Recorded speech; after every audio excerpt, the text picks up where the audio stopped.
تقع قرية سراب بأقصى الشمال من الجبل الأخضر، والقريبة من قرية الروس، حيث سكنها من قبيلة العويمري لأكثر من 100 سنة. وفي مطلع التسعينات من القرن 19 هجرها سكانها إلى القرى المجاورة تقربا من الخدمات الإدارية كتوفر الكهرباء والماء والطرق.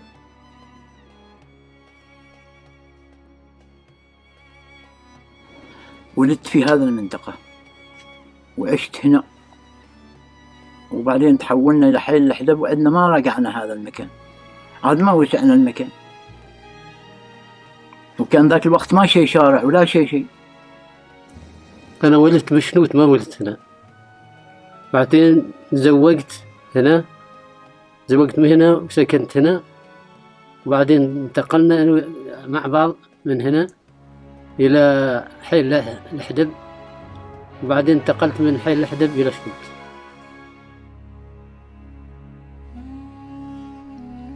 إن القرى الجبلية هي رمز الكفاح للإنسان العماني القديم، وهي طاقة متجددة لدفع الإنسان العماني على العمل والأمل، وعلى الصبر والثبات، وعلى البذل والعطاء.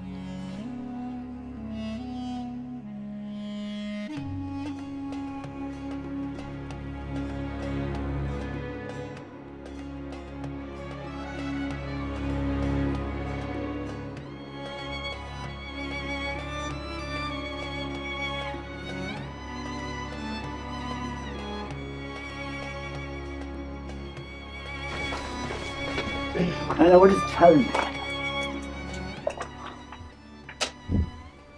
ولدت في هذا المكان، وهذا مخلف أبوي، لكن هذا عمرته وحده، انقشع وعمرته وحده. وهذا مخلف جدي. هذا مصرك ولا حم ولادك؟ ما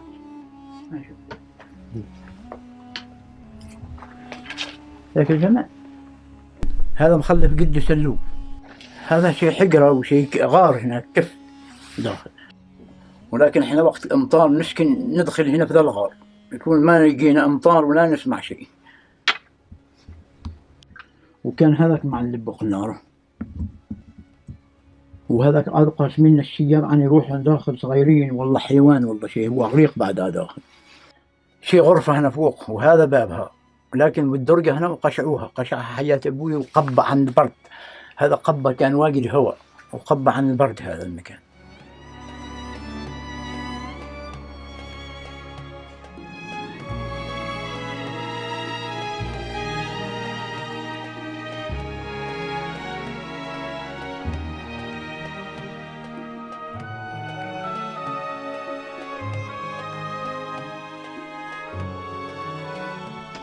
هذه غرفة كان بابها مهنة، وبندنا وعندنا نبشنا لها من ذاك الصوب. زين، هذا من شان سامان، وهذا الكف نبغى يشتلوا فيه في الجانب، هذاك مع مولود هنا. وهذا وقت الامطار تطلع عين من هنا، وقت يصحي الوقت تطلع عين من هنا مرة شط، يوم يدور الوقت يصحي من ذاك الثقب تطلع. يعرفوا حيانا انه صح الوقت، ترى ماشي على الامطار. هذه الغرفة حالي سكنتي كانت هنا قبل، وبعد هذاك الحجرة الغربية.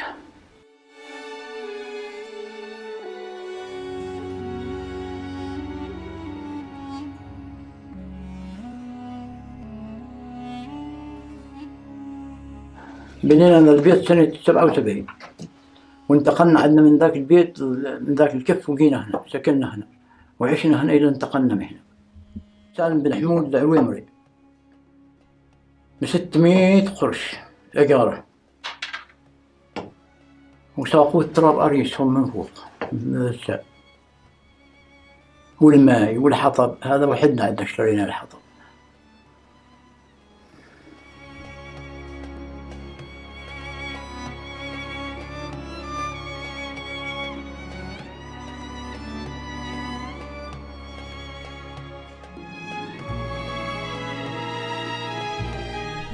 هذا وحدي سويته.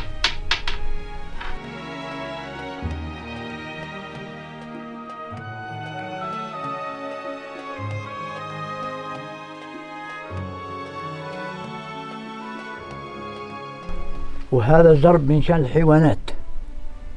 الحيوانات نخليهن عندنا في البيت، ما نخليهم بعيد عن الحلة، عن السكن، بسبب شيء ذاك الوقت غير، ما مثل هذا الوقت الحمد لله. تكون طاعم طعيم والله شيء ويسرق، يكون رائع هوشك وتضوي لك شهنتين ثلاث، هذا حايديننا ترانا.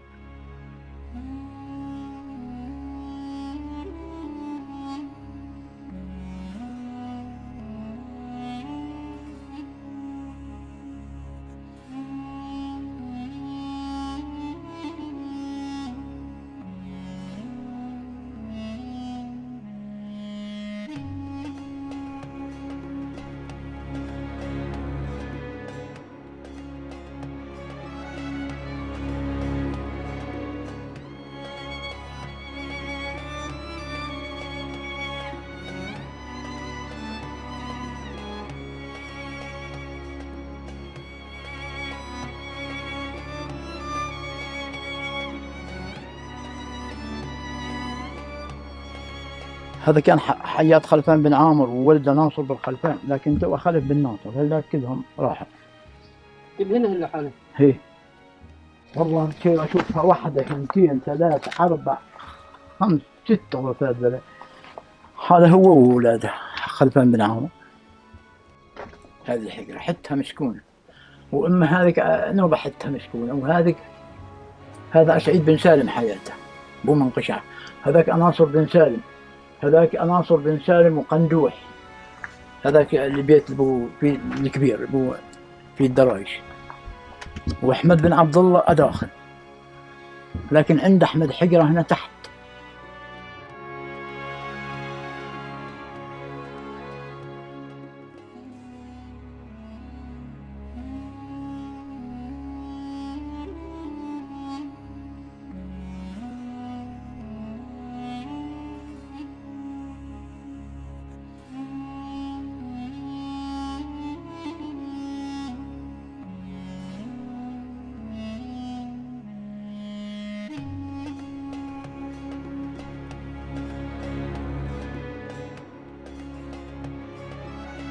مقدرة يبني بالطين والصاروخ، بو ما عنده مقدرة يعمل بالحصى. ناس ما عندهم مقدرة، ضعفات ما عندهم شيء كله. وهذا نوبة فيه، هذا عاد سميت.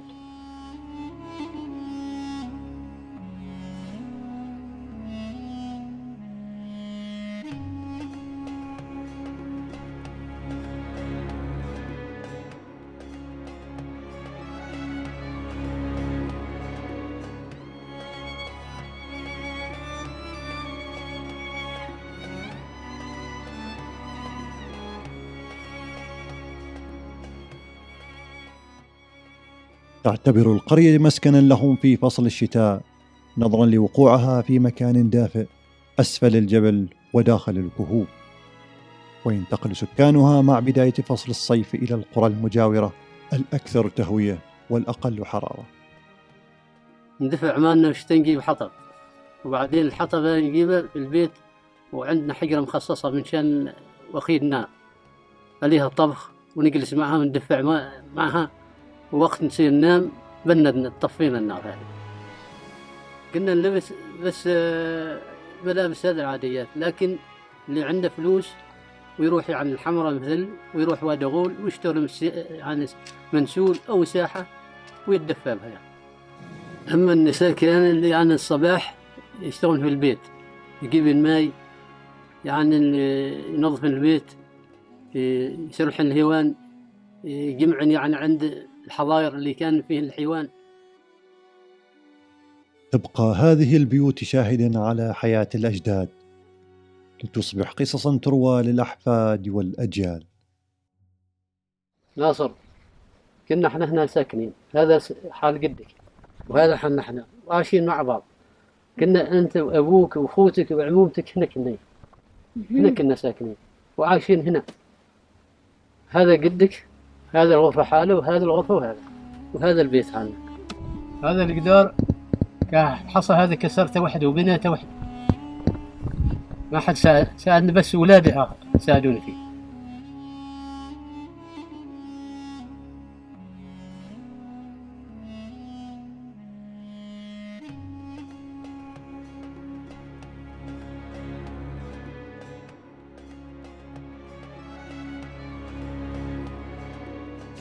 أما هذا البيت بنيته بنفسه، هذا لك 3 غرفات، 3 غرف ومطبخ وحويرة حيوانات.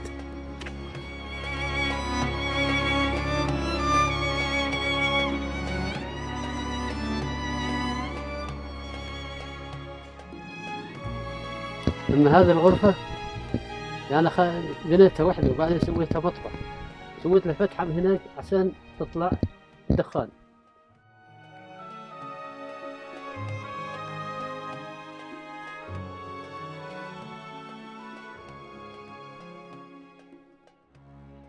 أما هذه الغرفة بنيتها وحدة، والباب هذا يعني جبته من برا، وجبته وحدة يعني كل مرة أجيب فردة يعني، وبعدين صلحته هنا، ركبته هنا. هذا مربع أنا باينه، شو ولا سقف مربع.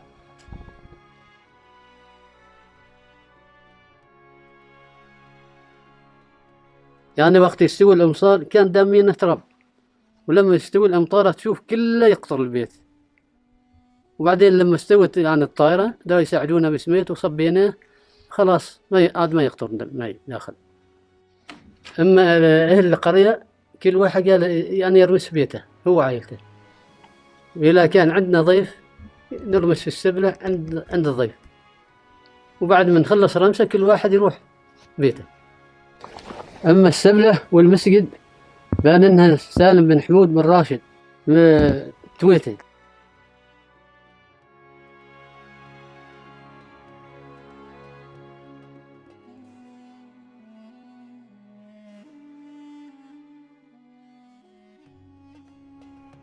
يعتبر الماء شريان الحياة، فهو سد مائي بني بالقرب من القرية ليروي كل ذي كبد رطبة وكل شجر ومدر.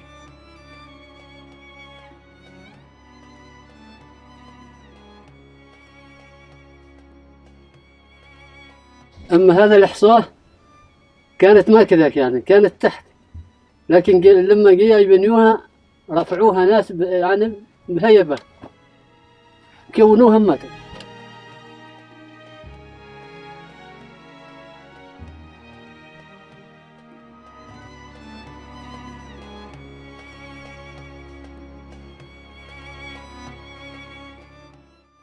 تعد البيوت الصخرية بقرية سراب كأنها لم تعرف اليأس رغم مرور الزمن، والتي تعد لوحة فنية جميلة صاغتها أيادي وأنامل الآباء والأجداد، وتوارثها الأبناء والأحفاد، واتخذوا الكثير من المساكن المبنية من الصخور وكذلك الكهوف كبيوت توقيهم برودة الشتاء وأشعة الشمس.